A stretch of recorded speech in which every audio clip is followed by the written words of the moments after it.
one of the big tools for understanding life for creation, and is realizing and kind of having a general understanding of life force energy, and the power we really have to create.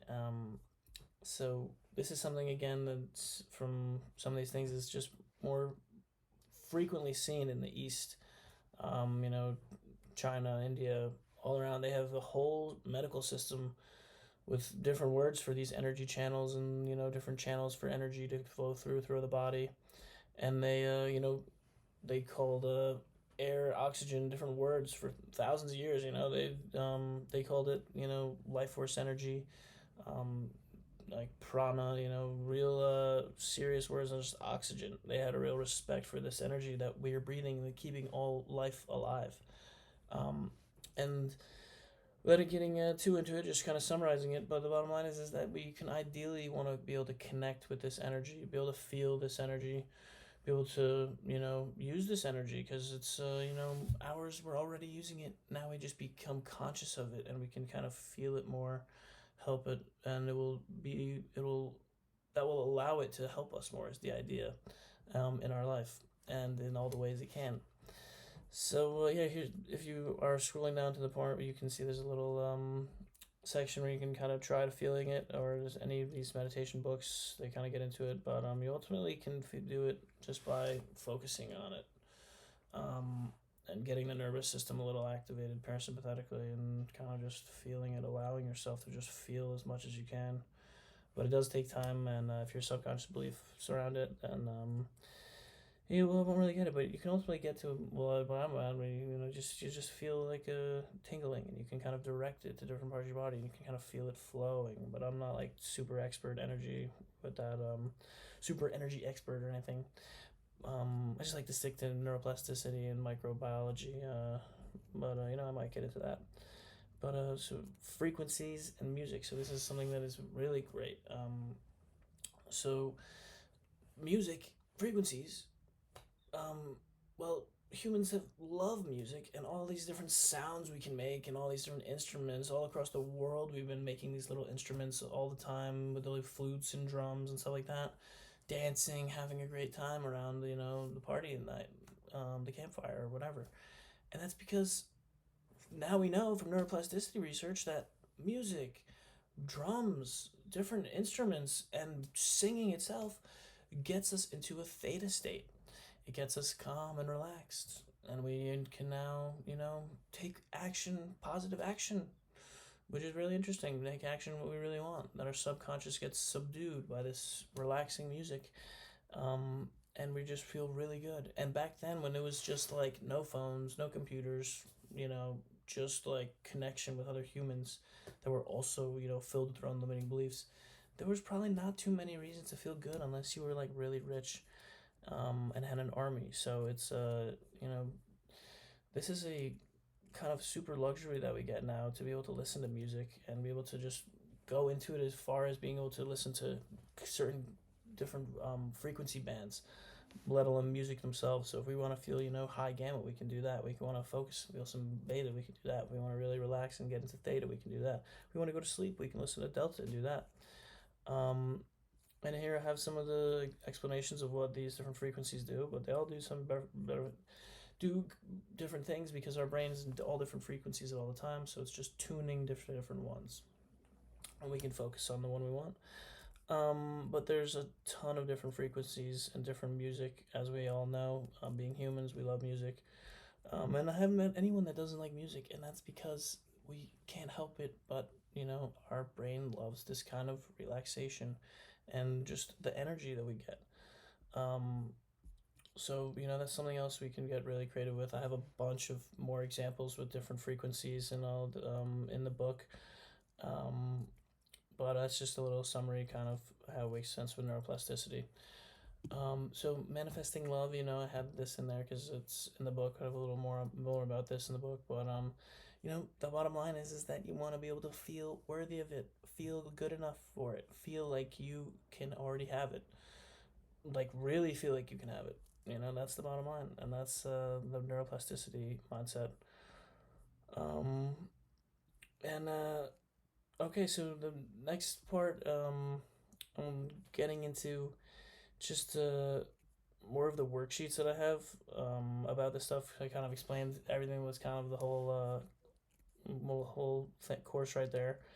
Now it's just some like practices I have in the book that help us kind of dig up these subconscious programs that are potentially affecting us and our feeling in our bodies and nervous system. So the idea is just writing stuff out like this. Um, I feel love when, I feel grateful for, just invoking these emotions, get to the bottom of what is really hurt. Literally, we can start to gauge what we feel. We can start to feel things really instead of just what's in front of us. We can kind of change the channel to our giant mega security room in our brain with all the different emotions and feelings going on, and we can kind of get a sense for this, and we want to be able to get a sense for this so we can create the emotions that we want, create the feelings we want instead of just going through emotional loops. So the whole process with this is just to dig up all their emotional stuff you got in there. um, and there's all the different people I've been learning from this, all different ways of doing this. The bottom line is you want to just keep going. You want to just get as more as you can, find what triggers you, find what really is hurting you, and then openly look at it. And as you do this, you can kind of like put out different fires, and you'll notice that you're just taking action more in life. Yeah, this was just a bunch of all about just trying to get to the using emotions to uncover some of these things. The next part, reaching goals, removing resistance practices, another some other stuff I have in the book. And So yeah, this is similar to emotions, but it's gonna get to the next step of connecting new emotions to the future actions, and that's how we create the positive feedback loops. So here's just a bunch of written out stuff about this, and we can fill out, and as we do this, we'll get more and more comfortable with it, and we'll just get more comfortable. So yeah, I have a bunch of different stuff in the book about this, but I just put them all in, or some of them in for this. Um, about just overcoming resistance, just trying to create that quantum leap, that void quantum leap collapse into right now, and this stuff with this that's what this stuff is designed to do. We want to do the whole cycle of, we want to get everything, so this is how we can really kind of feel it in each level, and then whenever we can be creative and go off and however we want. And then I kind of end the book with just a bunch of ways we can track our progress, right? We can, continue to grow in this, because it's not something that you just go to the gym once and your muscles are huge, right? You got to go for a long time, even months, years, to really get some set progress with this. And it's something that really no one talks about. So there's a lot of reasons to not do it. And, our subconscious secretly doesn't want us to do this either, because it's potentially a little dangerous, right? But it's not when you can just feel safe.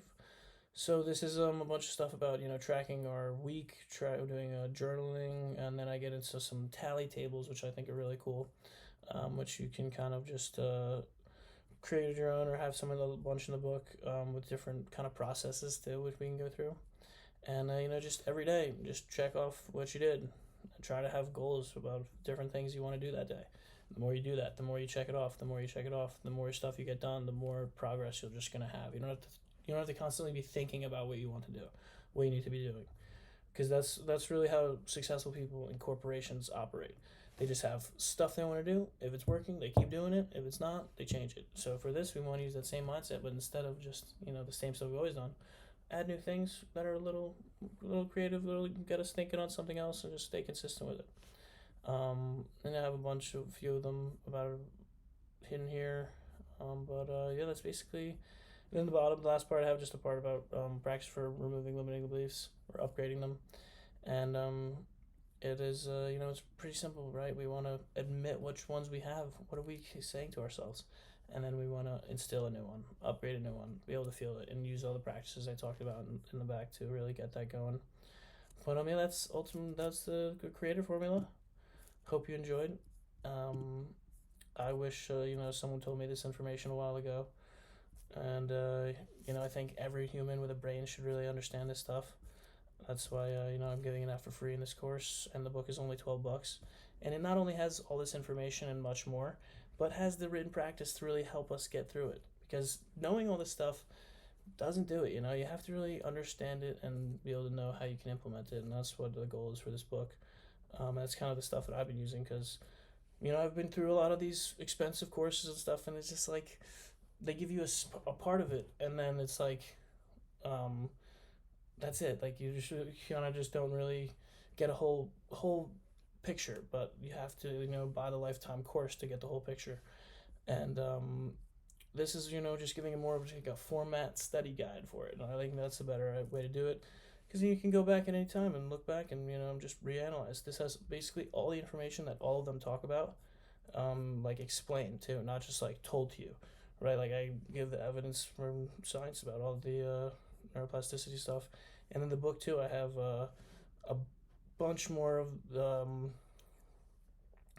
you know credible sources for this information. In the last part of the book, I have what I think like 10 or 12 links to different lectures and websites and resources for these kind of experts that I've gone through, and you can see on the websites that it's it's a lot more than what I'm offering with this free course in the book. So if you like this, I recommend checking out the book, and let me know what you think. I'm really excited to hear some feedback on this, and I should have a lot more stuff on my YouTube channel, Instagram, and there should be links on my website too about that on thepotionmaster.com.